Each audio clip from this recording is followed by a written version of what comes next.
you're building up the brand, you're building up the value, you're still converting at the maximum, and you're building what would be like future equity and future conversion because of the way you approach sales. Man, that's how you build a sustainable business that grows, that scales, and starts not requiring you to pay for every single conversion, because it starts actually snowballing and getting exponential results.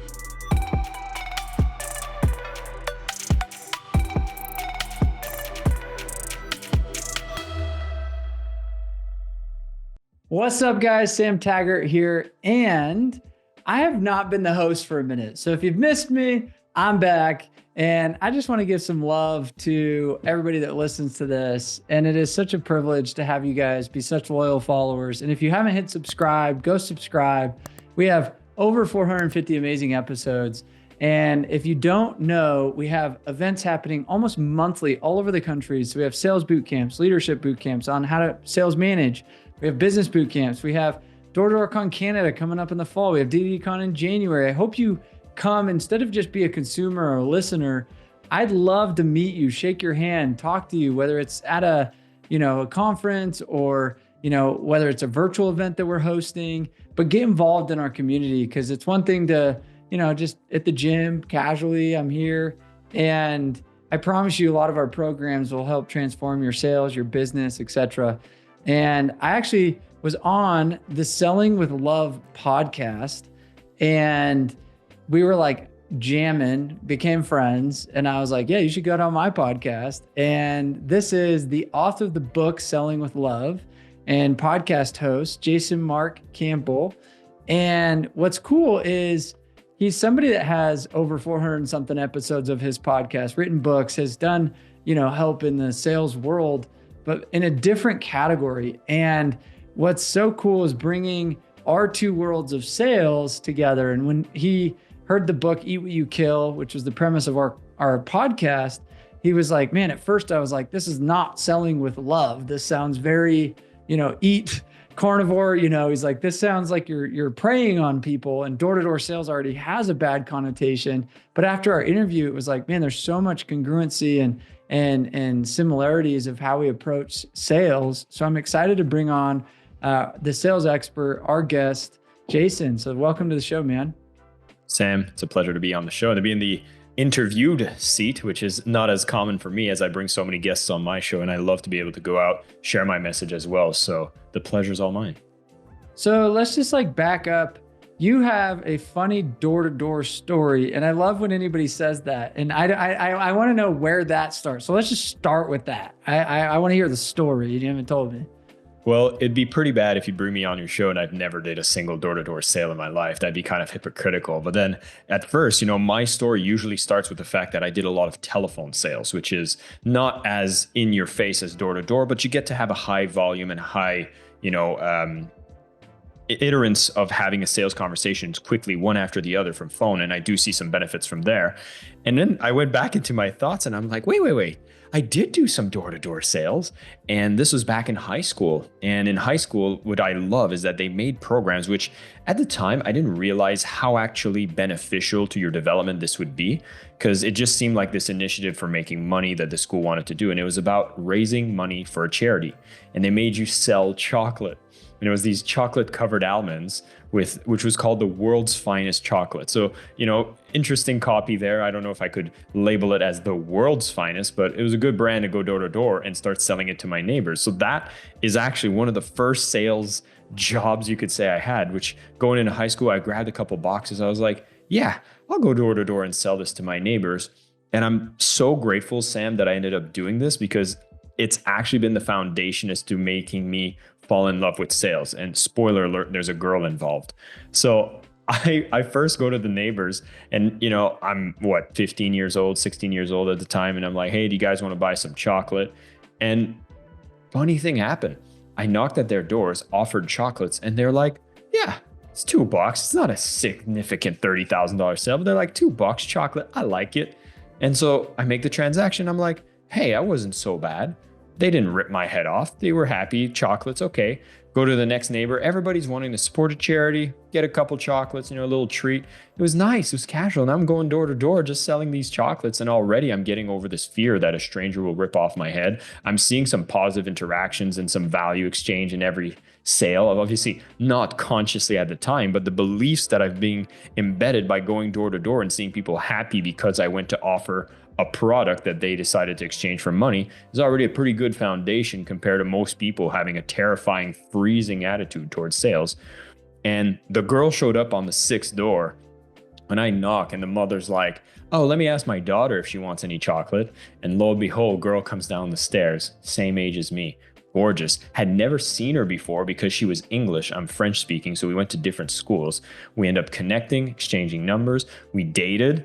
And so not a coincidence that I end up writing a book called Selling with Love, and love being so high on the priority list of values when it's associated with sales. But yeah, man, that was my first sales experience door to door. Obviously a very cute example, but significant. No, that's a big deal. You found love on the doors, bro. That's like a checkbox. If you're listening to this, I'm not going to say that like some door-to-door people have that checkbox of like hook up with the customer, or, you know what I mean? Get a girl's number that's the daughter of. Hey, last week I was in Florida and I was with one of my experts and he's like, wait, you've never like had, and I was like, bro, I was always married, or like that was never. And he's like, you've never had a girl try to take like advantage of you or hit on you as you were selling her? And I was like, no, like maybe just because I always had a wedding ring on or something. I don't know. But like some people, that's where they find love. Who knows? So comment. I'd love to hear people's comments if they have found a girlfriend or a date or whatever out in the field. I think that's always a funny, at least funny a element. coffee. Come on now. I know, a cup of coffee at least. Come on, bro.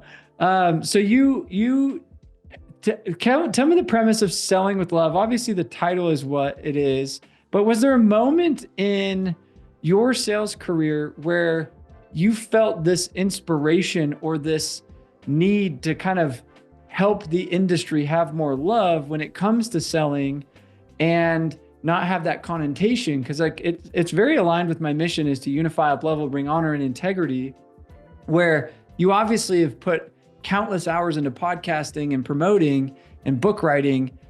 Where did that stem from? Like, how did that kind of birth? Yeah, well, it probably came from a lot of people thinking I was a very strange person because I was always so positive and uplifting every time I talked about sales. Like I would light up, and if it would be selling, you know, I worked in an industry that was selling personal growth programs.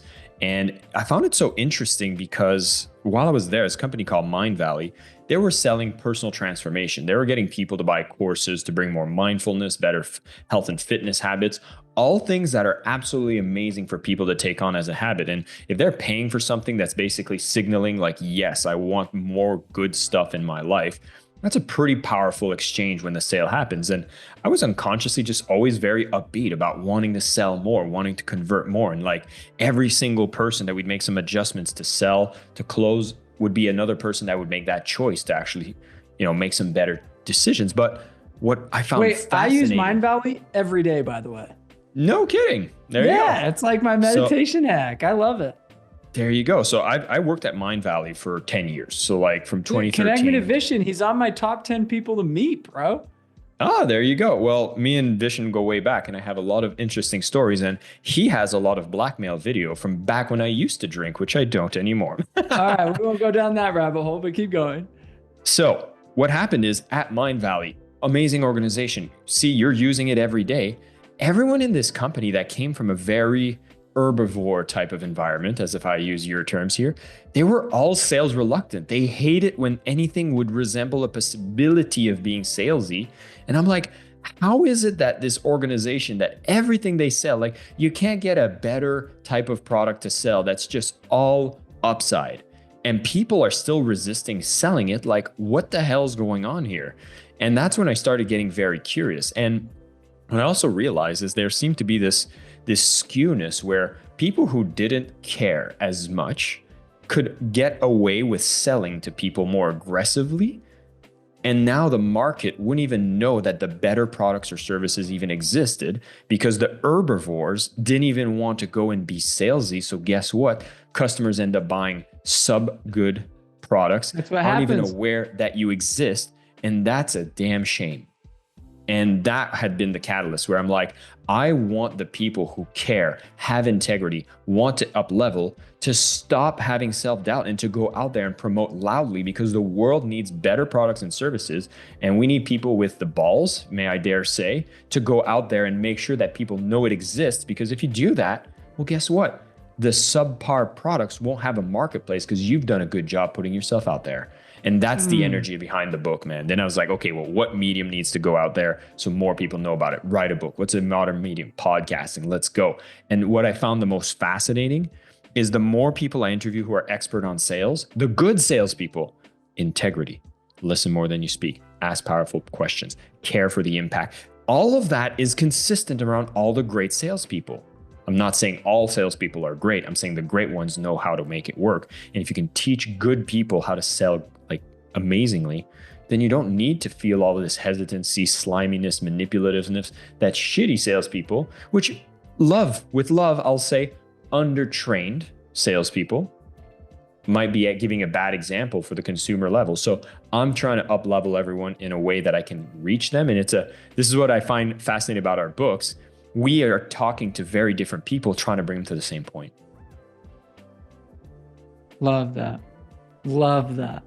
And it's so funny. Eat what you kill, sales carnivore versus selling with love. You know, it's like your audience isn't a bunch of, so it's like, but it's the same message. And here's the thing that I told people on your podcast is I was like, bro, I hope to be the carnivore, like the hunter that goes out in the jungle and, you know, kills this gazelle and then says a prayer over it and thinks, you know, where it came from and has this like, you know, reverence to that kill, not like, I just hope for its head and I'm going to toss its carcass and who cares? I just wanted to do it because I want the trophy.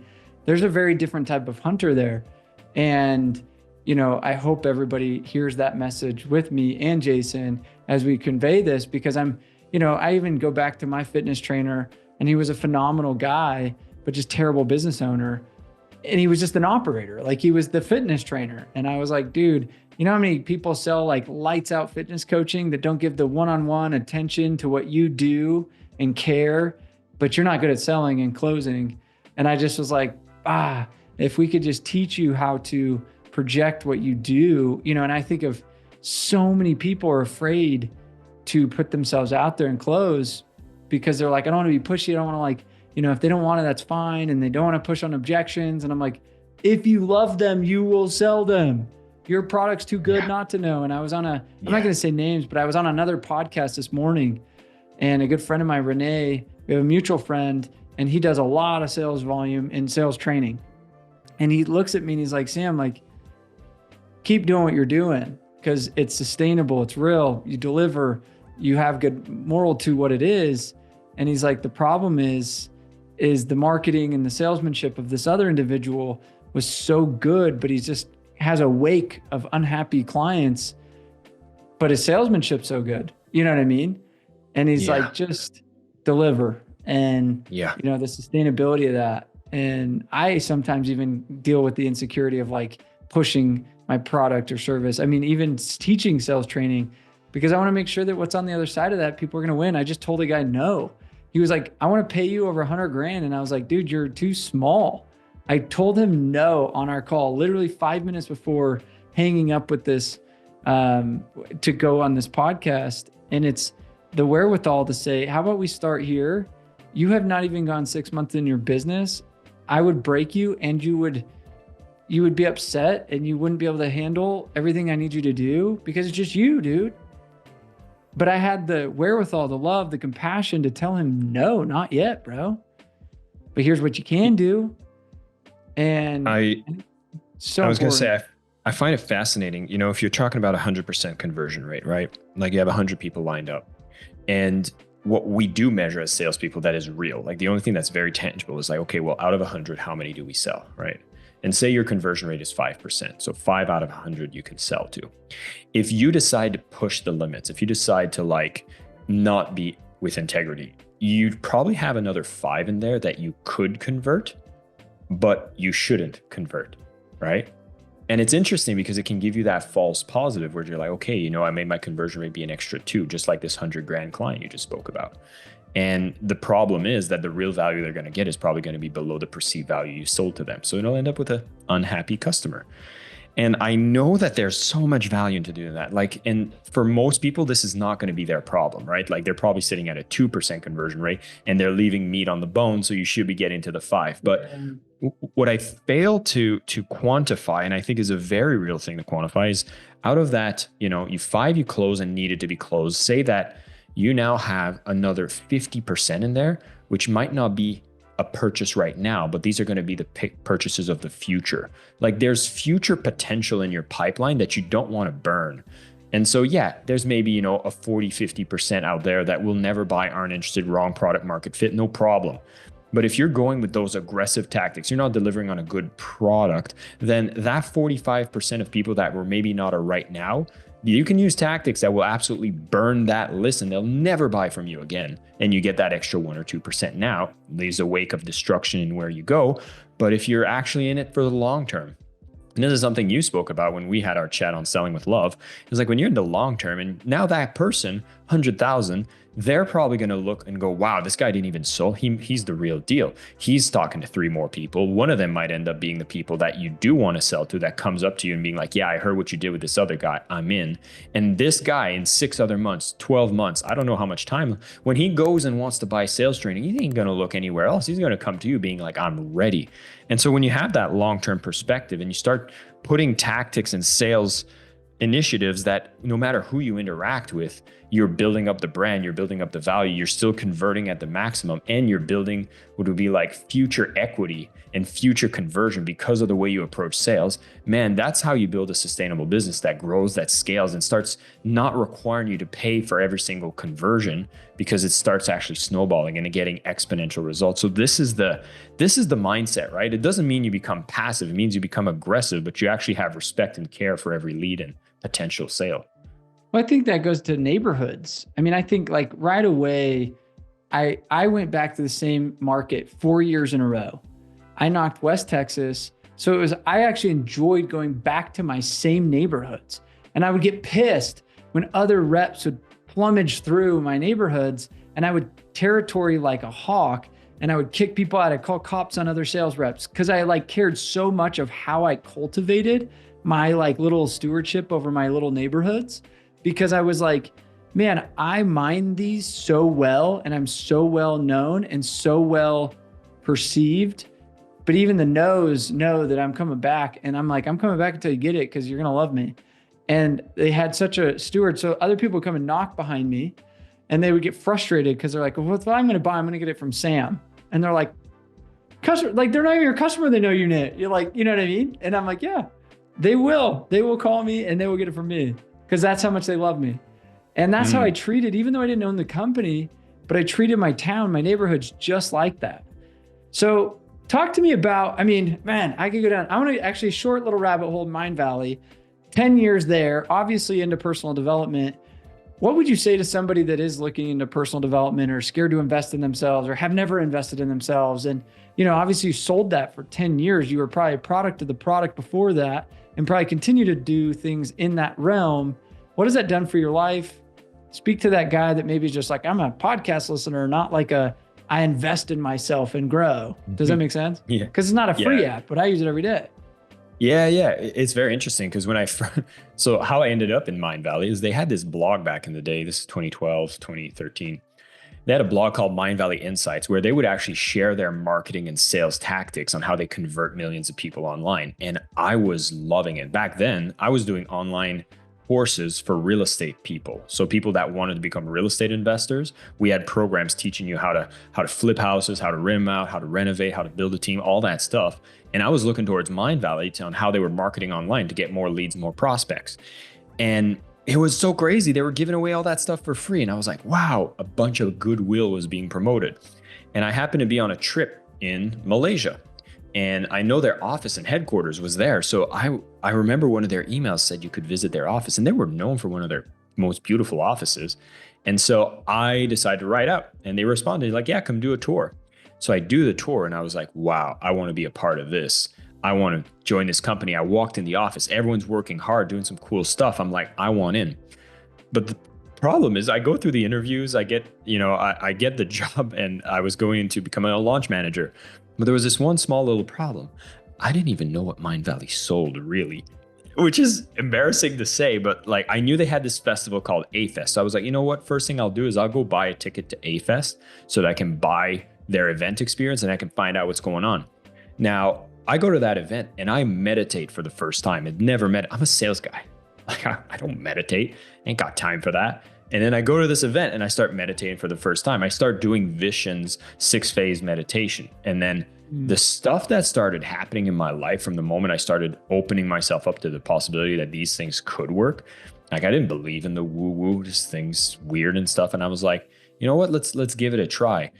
Man, within like my second day at Mindvalley, I started dating someone incredible. I got promoted within 3 weeks to run the entrepreneurship division. And I was in charge of that insights blog and launching their product called Zentrepreneur. I got promoted over and over, and I had just one of the best careers I could have ever imagined during my time at Mindvalley, where I ended up on the executive team, running some author relations, putting together new events like Mindvalley University. It was absolutely incredible. And I started like, the first maybe 5-6 years, I started bringing some of these products into my life. But I'll tell you something that's even more in depth than that is once I had an event in my life, which was in a relationship, I was unfaithful. We broke up. I felt like shit. It was like looking in the mirror and not being happy with what I was seeing as a reflection. Like I won't go into too many details, but I found myself being like, wow, I've become an asshole. And that was the moment that I'm like, I need to embrace this personal growth stuff fully. And then I started going into the stuff where I said I had hesitancy for the woo-woo.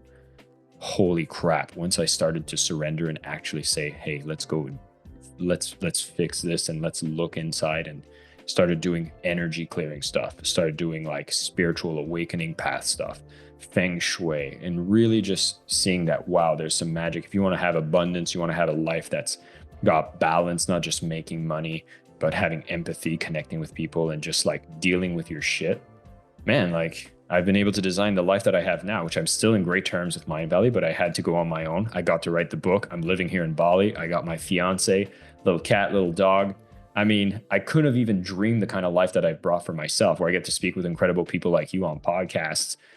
This is the stuff that came on the other side of a kid that when he graduated university in a management school, didn't know what the hell I wanted to do. So I ended up getting a job in telephone sales.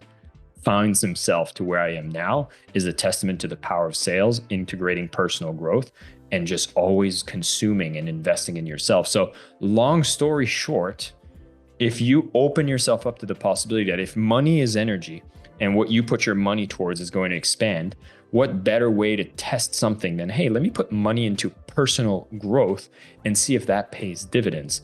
And if you're just so jaded and skeptical, okay, just go and take advantage of a company like Mindvalley, because each and every one of them have refund policies. So just go dip your toes, go and make a couple $100 transaction in personal growth, and just put a little notification on your calendar saying in 29 days, I'm going to go get that refund, so that you don't even feel like it, but just give yourself a shot. It's like a invest, and then you can return your capital and see if interest was paid off, even if you didn't have to put any money down.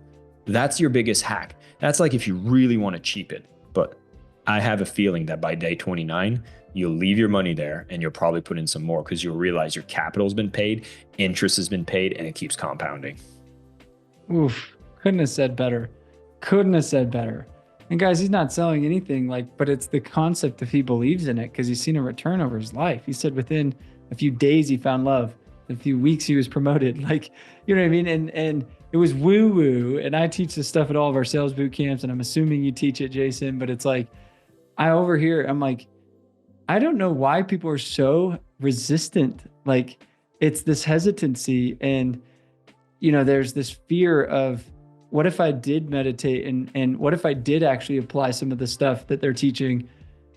You're like, is it bad? Like, I don't know. I've spent hundreds and hundreds of thousands of dollars on personal growth, and I look at where I'm at today, and then I start to rub shoulders with certain people, and I'm like, well, you have too? Oh, you have too? Oh, you have too? I'm like, oh.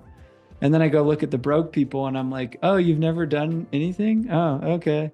Well, start with the $500 Mindvalley app or something. You know what I mean? Like start with Yeah. D2D. It's $1,000 or whatever. And I'm like, you guys are idiots. Like, yeah, there's a course, but then you can get deeper and deeper and deeper. And you go down this rabbit hole and then people are like, oh, you're so lost and just always going to conferences, always going to coaches and this and this and this. And I'm like, yeah, but there's something of you becoming a coach and always being coached in the cycle of development where you can give back. You can now share, you can be invited on a podcast because you have some value to give. Like, but just like going through emotion in life doesn't really progress you or the people around you. And so as you've done this podcast, obviously you've hundreds of episodes, you've sold these books. What has been some of the life lessons or formulas that you've seen when it comes to selling and being successful in selling that you could break that down into a couple steps or a process as you've interviewed and gone through your sales career that you could maybe share with the listeners?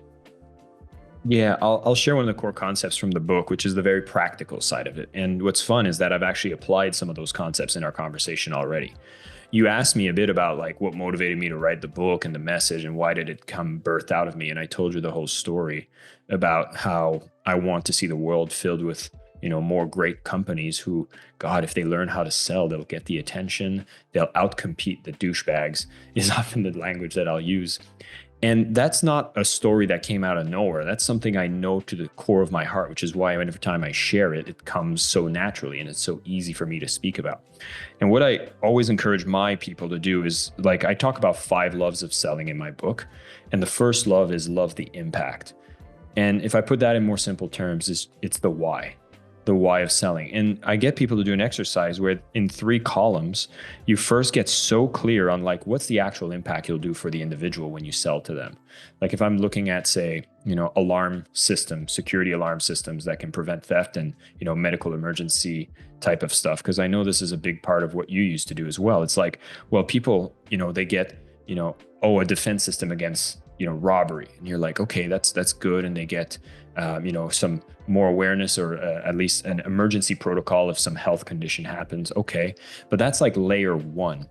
And the question you keep asking when you drill through that is like, so what? So what? So what? And you'll usually happen to find yourself at certain feelings and states when you start drilling really into what you're selling. So it's like, oh, wow, you're selling peace of mind. You're selling security. You're selling something where people can relax knowing that these risks don't exist. And when you get to know that very powerfully, that's actually language that's going to end up being very useful in when you sell whatever it is you sell. So for me, example, if I'm doing sales training, teaching people how to sell with love, it's like what I'm trying to create people is a state that they get to create the abundance in their life. They're not held back from not knowing how to sell to get what they want. They get to upgrade their life, live to their potential. Like this is all the stuff that's core to the emotional brain that is very useful when you're trying to sell, right? Because every sale starts from emotion, gets rationalized, filters back through emotion, decision made. So you have to speak that language. That's called empathy, right? You care to speak the language that's required for people to understand that you're not here to manipulate. You want to have empathy and speak their language. So that's category 1.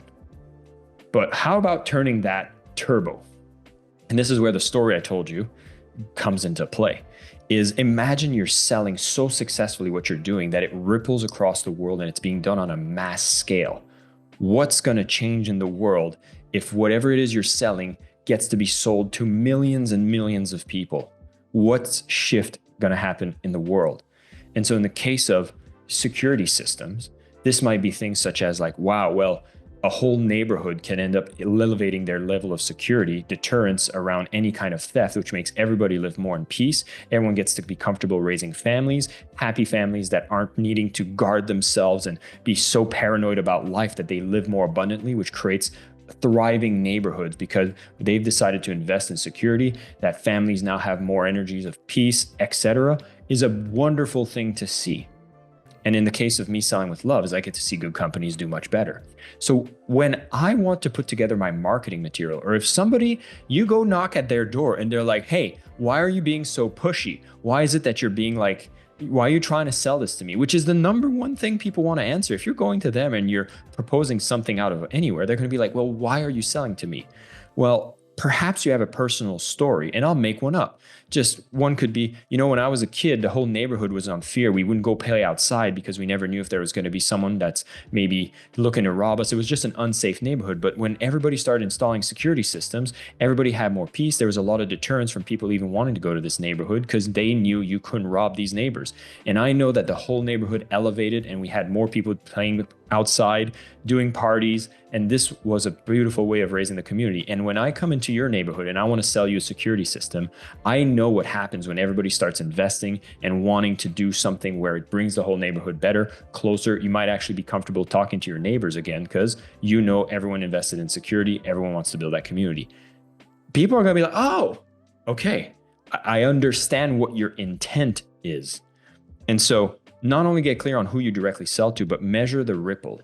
Now, like in your case, you're getting people to do door-to-door with integrity. You're leveling up the entire industry, and you're getting individuals with great product to put it in the hands of people who actually will benefit from it.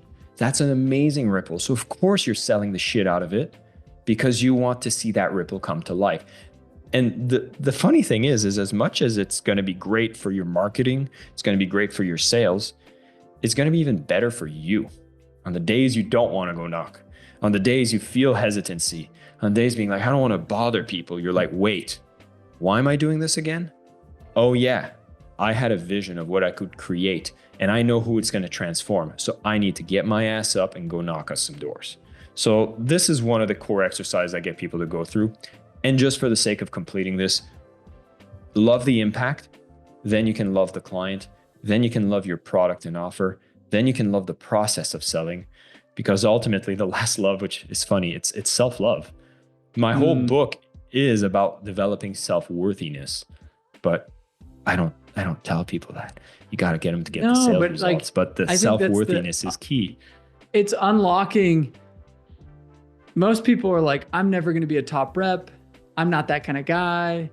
There's those guys and then there's me. Woe is me. And I'm like, bro, the biggest thing we need to start changing is the real estate between your two ears, because if you start telling yourself you suck, you're going to suck. And if you start saying I'm worthy to be a top rep, I can be in the top 1%. Like, doesn't matter my background, my race, my age, my weight, my whatever.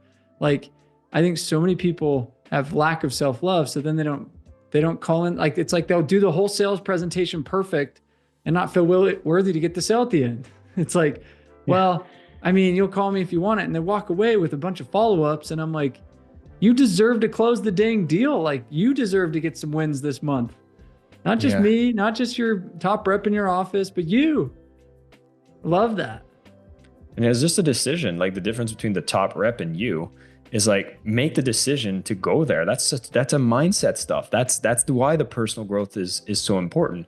Because what better, like, anybody listening to this, like, close your eyes and just imagine, like, fast forward 5 years from now and say you'd be standing on a stage and sharing a story of your own transformation, of everything you've been able to create in your life because you've applied the principles that you learned from door-to-door sales, and you've decided to reevaluate your self-worth and make the decision that, hey, I can be a top rep.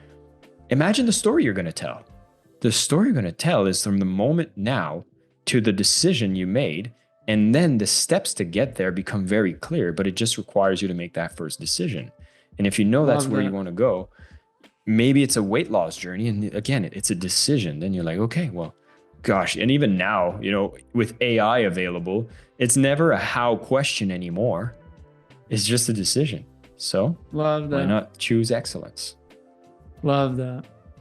Well, Jason, this has been a pleasure, and I've loved the relationship, and I think there's so much more we could do. And guys, if you haven't followed Jason, go follow the podcast, Selling with Love. Go get his book, phenomenal book. Obviously, he broke down the core concepts of the book.